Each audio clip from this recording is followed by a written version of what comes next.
હરે કૃષ્ણ. ઓમ નમો ભગવતે વાસુદેવાય. નમસ્કાર.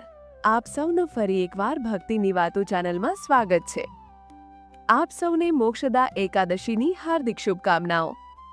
આજનો દિવસ પિતૃઓને મુક્તિ અપાવવા માટે ખૂબ જ ખાસ છે, કારણ કે જે પિતૃઓને મોક્ષ પ્રાપ્ત થયો નથી અથવા જે નરકમાં રહી ગયા છે તેમના માટે આજના દિવસે એક લોટા જળમાં થોડા કાળા તલ ભેળવીને દક્ષિણ દિશા તરફ મુખ રાખીને પિતૃતર્પણ કરવાથી પિતૃઓને વૈકુંઠ લોકની પ્રાપ્તિ થાય છે અને તેમને મોક્ષ મળી જાય છે.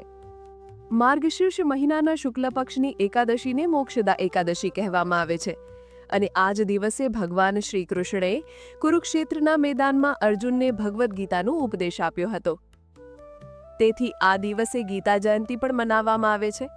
આ દિવસે જે પણ ભક્ત શ્રદ્ધાથી વ્રત રાખે છે તો વ્રત રાખનાર અને તેમના પિતૃઓ માટે પણ મોક્ષના દ્વાર ખુલી જાય છે. પરંતુ આ વખતે મોક્ષદા એકાદશીના દિવસે ભદ્રા પણ લાગી રહી છે અને જ્યારે પણ ભદ્રાનો વાસ મૃત્યુલોક પર રહે છે તો બધા શુભ કાર્યો આ દરમિયાન વર્જિત માનવામાં આવે છે. સાથે જ એક દિવસ પહેલા રવિવારનો દિવસ હોવાને કારણે એ પણ અસમંજસ બનેલું છે કે તુલસીજીમાં જળ કયા દિવસે અર્પણ કરવું અને તુલસીજીના પાંદડા કયા દિવસે તોડવા. કારણ કે નિયમો અનુસાર દશમી તિથિના દિવસે તુલસીજીમાં જળ અર્પણ કરીને તુલસીજીના પાંદડા પણ તોડી લેવામાં આવે છે, જેથી ભક્ત એકાદશી અને દ્વાદશી તિથિના દિવસે ભગવાન વિષ્ણુને કે ભગવાન કૃષ્ણને ભોગ લગાવતી વખતે તુલસીના પાંદડા અર્પણ કરી શકે. તો તમને આ બધી વાતો વિશે જણાવીશું. જો તમને જાણકારી સારી લાગે તો વિડીયોને લાઈક જરૂર કરજો. આ વખતે મોક્ષદા એકાદશીનું વ્રત 1 ડિસેમ્બર સોમવારના રોજ રાખવામાં આવશે અને એકાદશી તિથિ 30 નવેમ્બર રવિવારની રાત્રે 9:30 વાગ્યાથી શરૂ થઈ રહી છે. એકાદશી તિથિ સમાપ્ત થશે 1 ડિસેમ્બર સોમવારની સાંજે 7:01. એવામાં રવિવારના દિવસે કારણ કે તુલસીજીમાં જળ નથી ચઢાવવામાં આવતું, પરંતુ તુલસીજીની પૂજા તમે રવિવારના દિવસે સ્પર્શ કર્યા વિના કરી શકો છો. રવિવારના દિવસે પણ તુલસીજીમાં દીવો પ્રગટાવી શકો છો, પરંતુ શનિવારના રોજ જ આ વખતે તુલસીજીમાં જળ અર્પણ કરીને તમારે તુલસીના પાંદડા પણ તોડીને રાખી લેવાના છે. જો તમે પાંદડા તોડવાનું ભૂલી જાઓ તો જાતે જ પડેલા પાંદડાને પાણીથી ધોઈને ભગવાનના ભોગમાં સમર્પિત કરી શકો છો. 1 ડિસેમ્બર સોમવારના રોજ બ્રહ્મ મુહૂર્ત સવારે 5:20 થી 6:08 સુધી રહેશે. સૂર્યોદય સવારે 6:55 વાગે થશે. સૂર્યાસ્ત સાંજે 5:36 વાગે થશે. સવારની પૂજા તમે સવારે 5:35 થી 6:56 વચ્ચે કરી શકો છો. સાંજની પૂજા સાંજે 5:24 થી 6:45 સુધી કરી શકો છો.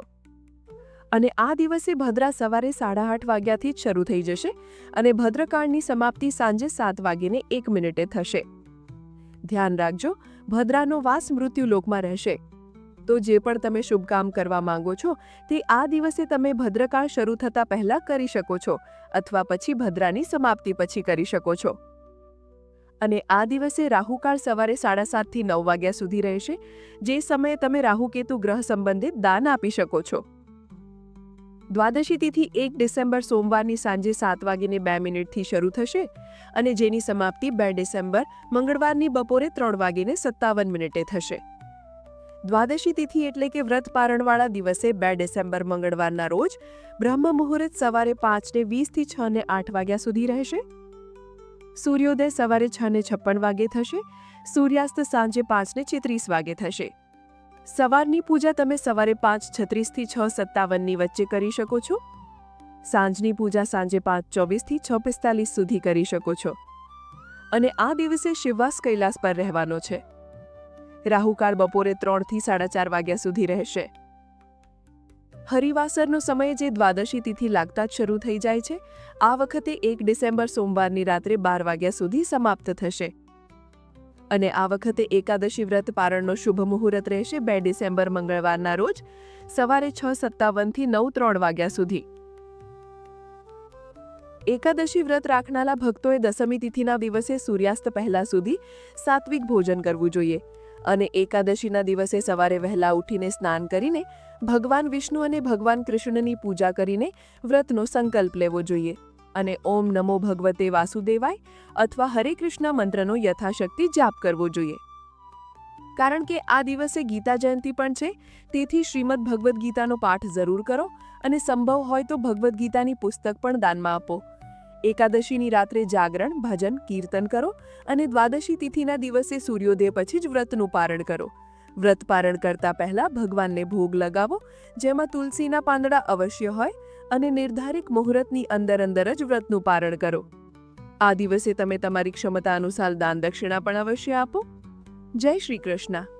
અમારી ચેનલ પહેલી વાર જોઈ રહ્યા હોય તો સબસ્ક્રાઇબ કરી લેજો, જેથી આવી માહિતી તમારી સુધી પહોંચાડી શકીએ.